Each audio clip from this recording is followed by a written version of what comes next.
I go to bring the car back, as I said in the earlier film. Right? Go to bring the car back, expecting no problems, expecting no trouble, expecting to get in my car and have it 100% working right. No problems, no trouble, and guess what? Guess what? Standing there bullshitting, talking with people for a while. You know, we're talking, alright. We didn't get to the guess what yet, but anyway. You know, no harm, no foul. Met a nice new dude. Older guy. Said he had an older Benz. He said he still loves his Benz. He ain't giving it up. But anyway, long story short. I drive off. I notice some trembling in the wheel, you know? Now the car's not going to be as smooth as this, let's face it. It's an AMG. It's not designed for luxury, it's designed for speed performance. So it's not going to rumble like this, you know? It's going to be different. So anyway, I'm in the car, I'm driving back, and it's wobbling like crazy. I get on the 95 South, and the thing is ready to shake out of my hands. It's so bad. You know, that's how bad it is. It's gonna shake right out of my hands, okay? So I said, all right, maybe it's just me. Well, let me start back toward the dealership so that they can look into this if need be. You know, if I get back on the northbound 95 and it's fine, no harm, no foul. I'm just driving around. I'm used to that. Get on the northbound 95 and Vibration City. I'm like, really? Oh, all right. So I get on the phone, try and call this dude up. He's not there. Some secretary comes on. I'm like, you know what? I'm coming back. Car ain't fixed. I'm gonna get that same E50 that I had. I don't want no C-Class.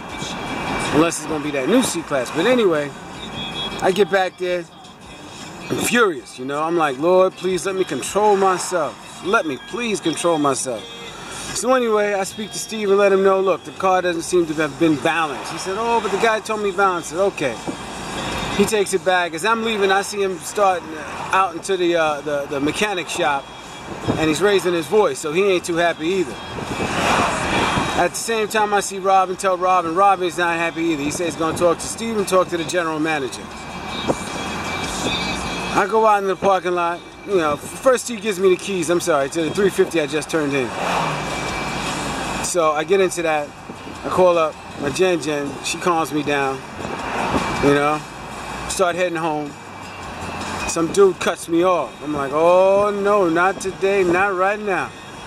I'm gonna make you bleed, boy. I'm gonna make you bleed real bad. Punk gets off the highway.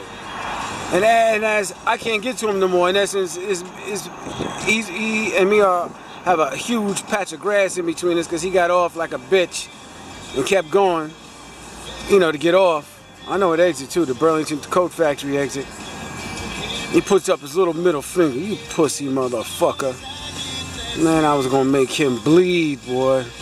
But anyway, go back home, give me something to eat, relax a little bit.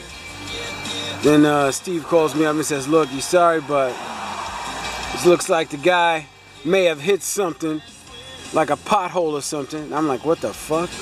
May have hit a pothole or something, and basically the front left tire has a huge ass bubble in it. There wasn't no bubble on the outside because I examined the rims. The rims are good, you know. I had no tire problems to speak of. So now he's telling me that there's a fist-sized bubble inside the driver's side front tire, and he's sending somebody to get a new one. I should have it back today. I sit, relax, take it easy. And now here I am heading in the direction of the dealership. No guarantee that they're gonna call me, tell me come pick it up.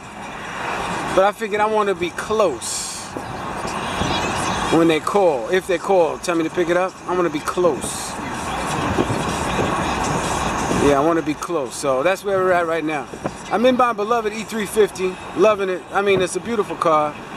Very, very nice, very comfortable. But anyway, we're on our way back over there. It's 4 o'clock now. It's 4:15. So we'll see. We'll see. I imagine they close up at 5, but I imagine they're going to be doing some overtime on my own car. At least they should be. Shouldn't take them long to put a tire on a rim. That's if it was just the tire. Put it this way, when I gave it to him, that problem didn't exist. It's not a good thing when you drop your car off for work. Supposedly the work is done. And it turns out to be on the way home is worse than it was when you dropped it in. So anyway, the saga continues.